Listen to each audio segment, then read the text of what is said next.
Olá, meu nome é Amir, é um prazer estar aqui novamente fazendo alguns minutinhos de conversa com os amigos, com os irmãos da Casa do Caminho e uma grande satisfação para mim. Pedimos a Deus que nos ampare, que nos inspire, que nos abençoe durante essas reflexões e que elas possam nos ser úteis depois desses minutos. E como vocês estão indo de período de despertamento? Despertamento, amigo? Mas nós estamos em período de quarentena, de pandemia? O que você está falando que nós estamos em período de despertamento? É verdade. Nós estamos em período de pandemia, estamos em período de quarentena, mas também podemos usar esse período, né? Fique em casa, lógico, se você puder, e use esse período da maneira que você puder, como um despertamento para as coisas do Espírito. É isso mesmo. O apóstolo Paulo, quando ele estava preso, e ele escreveu a carta aos Efésios, tem um trecho em que ele fala assim: desperta, ó tu que dormes, e levanta-te dentre os mortos, e o Cristo te iluminará. Ele escreveu essa carta aos cristãos ali de Éfeso. E quando a gente pensa nessas reflexões, nessas frases de Paulo, a gente pensa, mas o que ele estava querendo dizer? É que a maioria de nós dorme um profundo sono enquanto está encarnado. A gente acaba ficando muito desperto para as coisas da matéria, para as coisas transitórias, e acaba ficando muito adormecido para as coisas do Espírito e para as coisas eternas, para as coisas que vão nos acompanhar eternamente. Ou seja, a gente acaba focando enquanto encarnado no que está e esquece do que é. É normal, né, de certa maneira, um grau de que isso aconteça, porque a encarnação, né, estar na matéria, é sempre uma oposição para o Espírito, é sempre oferece uma dificuldade para o Espírito, para que a gente se lembre, para que a gente esteja desperto para o que a gente realmente é. E a gente acaba ficando nessa coisa do viver na matéria, levar o dia normal, trabalhar, estudar, namorar, casar, trabalhar no centro. E muitas vezes a gente não para nem 5 minutos do dia para pensar um pouco, olhar para dentro um pouco de nós e pensar o que eu realmente sou. Né? Eu estou desperto para o que realmente importa? Né? Ou eu estou me deixando ficar na superfície das coisas?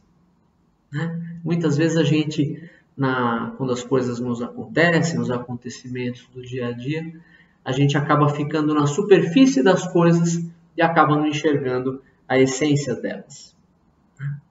E isso faz com que a gente fique adormecido muitas vezes para as coisas do Espírito. Né? A gente acaba ficando muito imerso nas coisas da materialidade. É lógico, a gente tem que viver também a gente tem que viver no mundo, né, como homens normais do nosso tempo, como pessoas normais do nosso tempo, mas não adormecidos. A gente viver no mundo, viver como os homens do nosso tempo, como os seres humanos do nosso tempo, mas sem ficar dominados por essa coisa só da matéria. Não nos esquecermos em momento algum de que somos espíritos. Eu acredito que seja um pouco esse despertamento que o Paulo quer dizer para nós. Quando ele fala, desperta, ó tu que dormes, ele está dizendo, olha, você está encarnado, você está na matéria, mas você não é só isso aqui que você está vendo. Você é espírito, você é filho de Deus, você é princípio inteligente em desenvolvimento, em evolução, rumo a destinos gloriosos. Quando nós ficamos adormecidos para essas coisas do eterno, as coisas do Espírito, na verdade estamos nos diminuindo, estamos nos vendo como menores do que somos. Nós somos muito maiores do que tudo que nos cerca hoje, do que as coisas materiais e as situações transitórias que nos cercam hoje. Nós somos muito maiores do que tudo isso. E você vai encontrar, tanto na Bíblia quanto na literatura espírita, você vai encontrar muitos exemplos de mecanismos que Deus usa para nos despertar, né? Porque muitas vezes nós nos afastamos de Deus, deliberadamente nós acabamos ficando afastados dos ensinamentos, das coisas eternas, das coisas do Espírito, e mergulhamos de cabeça nas coisas da matéria. E Deus, dentro do respeito ao nosso livre-arbítrio, Ele permite algum grau disso. Só que chega um momento em que o mal cansa. Chega um momento em que o afastamento de Deus se torna um sofrimento insuportável. O afastamento das coisas do Espírito, o afastamento das coisas divinas, como o Cristo diz, das coisas do alto, sempre causa sofrimento. Um exemplo clássico você vai encontrar ali nos evangelhos da Bíblia, e vai falar disso também no Evangelho segundo o Espiritismo, que é a parábola do filho pródigo, né? Daquele garoto que ele tinha um pai, né? O pai dele era um homem de posses, esse homem de posses tinha 2 filhos, o filho mais velho estava trabalhando ali normalmente, próximo do pai, e o filho mais novo, naquela rebeldia que muitas vezes nos caracteriza, ele toma uma decisão deliberada de falar assim: pai, me dá a minha parte da herança porque eu vou cair no mundo, né? Ele queria cair na farra. E aí ele vai, o pai, respeitando o livre-arbítrio dele, fala: toma, filho, está aqui a tua parte da herança. E aí ele vai pelo mundo. Aí ele vai, ele começa a gastar tudo com farras, com bebedeiras, com tudo que vocês devem imaginar, provavelmente. Até que chega um momento em que o dinheiro acaba, as posses acabam e ele fica sem recursos. E aí ele começa a trabalhar com o criador de porcos ali, para que ele pudesse se alimentar ao menos ali daquelas bolotas, daquelas lavagens que os porcos comem, né? Isso tem um símbolo muito forte, porque ali na cultura da época ali dos hebreus, o porco era considerado um animal impuro, né? Então, estar ali naquela situação em que ele se viu, significa, acredito que a parábola queira dizer, ele chegou ao extremo da humilhação, ele chegou ao afastamento de Deus, né? Ao afastamento do Pai, ali no caso.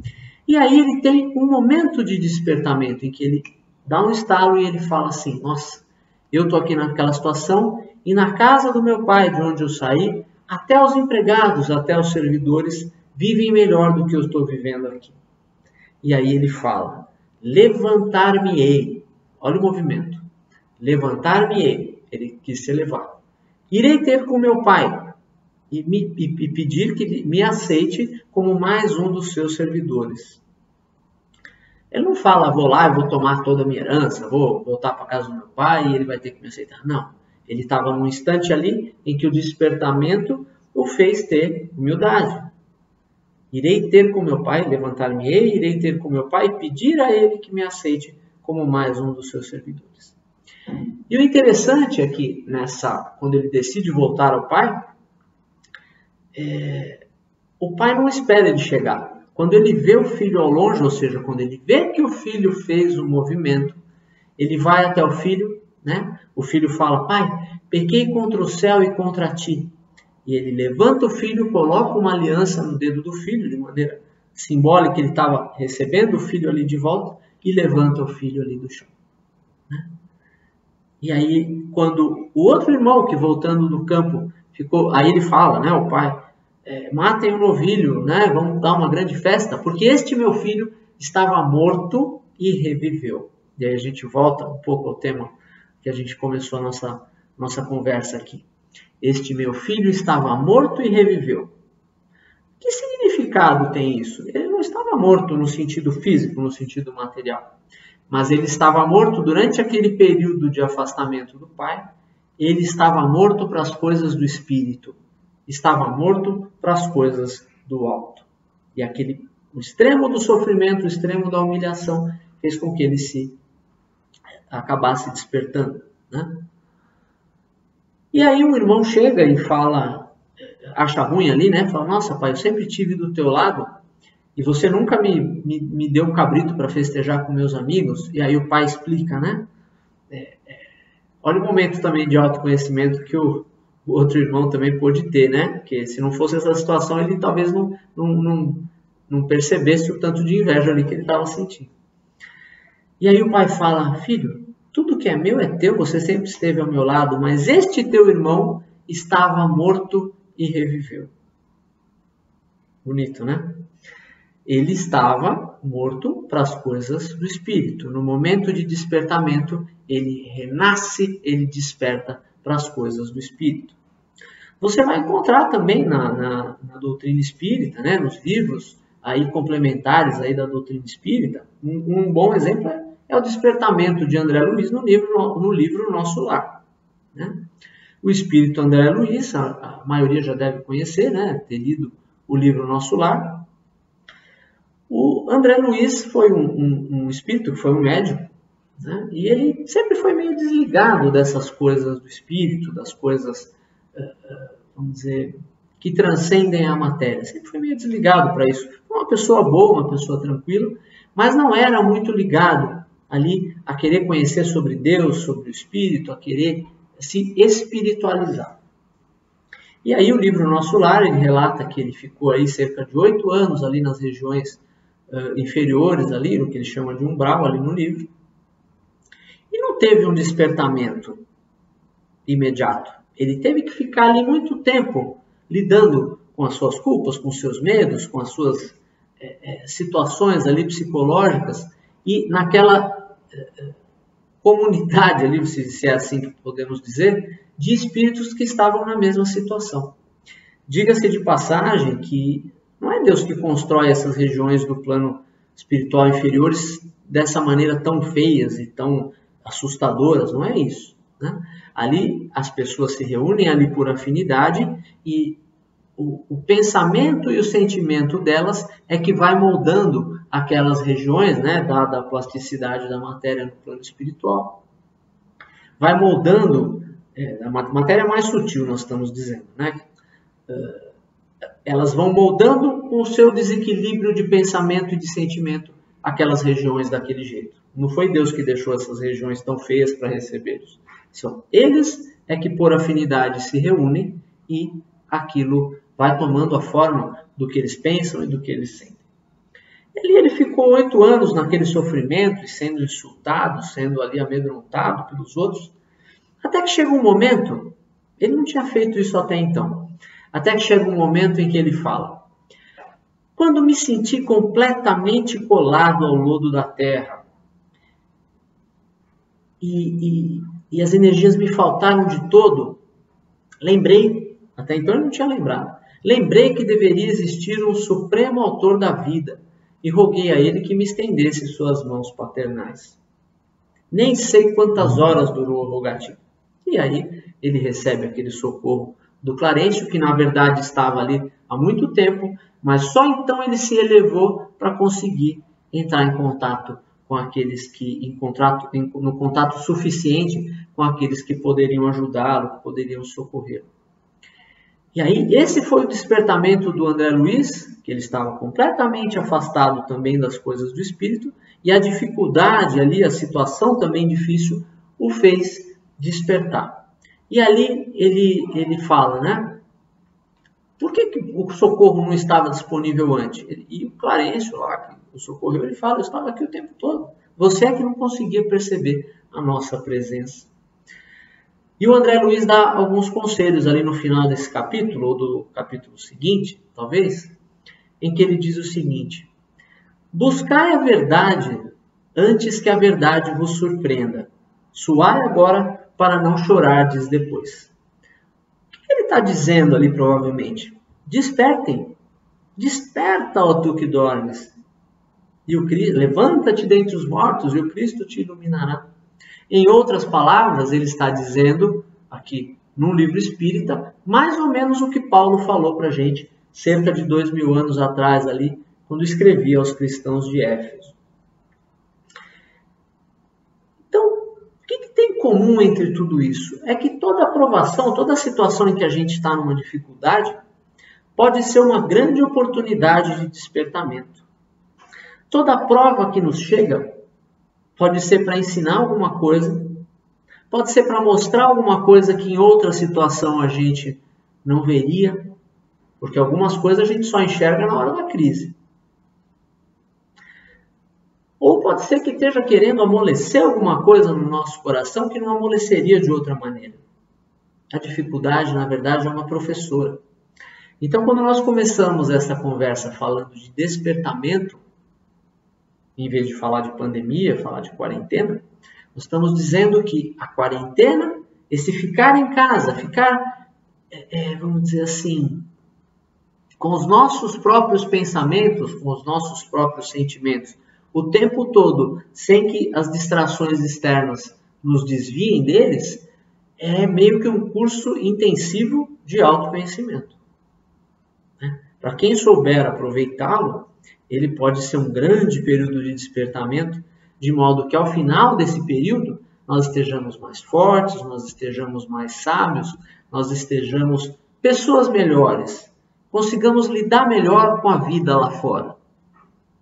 Nós estamos aprendendo aqui dentro de casa como é que daqui a algum tempo, quando a vida estiver voltando ao normal, como é que nós poderemos lidar melhor com a vida? E lidar melhor com a vida passa por lidar com Deus, lidar com os outros e lidar conosco mesmos. Passa necessariamente por essas coisas. Lidar com a nossa relação com Deus. Quando eu digo lidar com Deus, eu estou dizendo lidar com as suas leis. Porque muitas vezes nós nos rebelamos contra a lei de Deus. E o sofrimento vem em decorrência disso.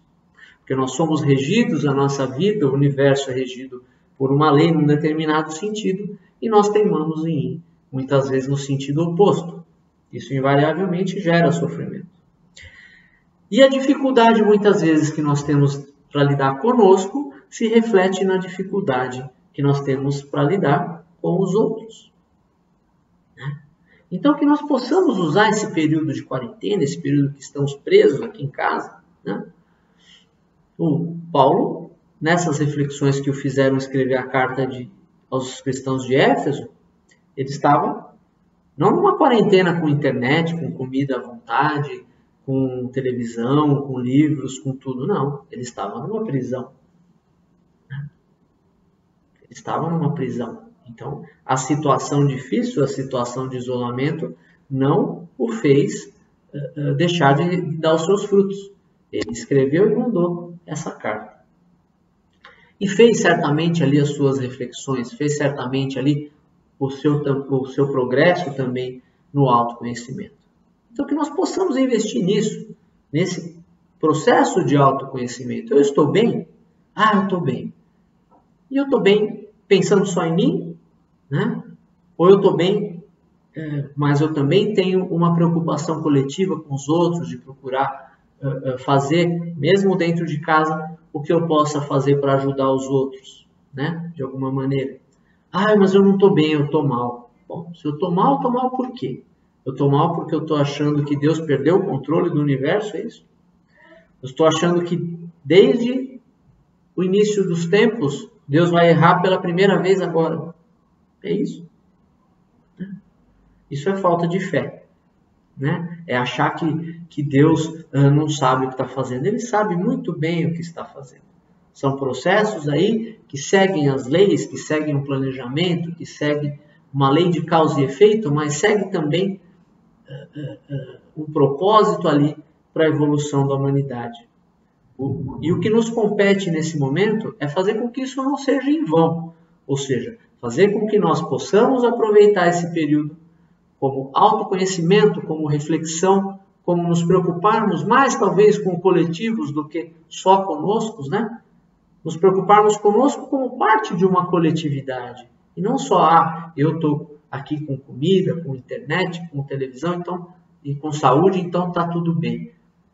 Não somos só nós que importamos. Nós temos que ter um senso de preocupação e de nos importar com a coletividade. Os planos de Deus são predominantemente coletivos. Ele tem um plano para cada um de nós, dentro de um plano geral coletivo, que obviamente é o mais importante. Então, que nós usemos esse período de isolamento para nos tornarmos também, da maneira que pudermos, pessoas melhores, né? Nos tornar mais fortes, nos tornar mais sábios, nos tornar mais amorosos, né?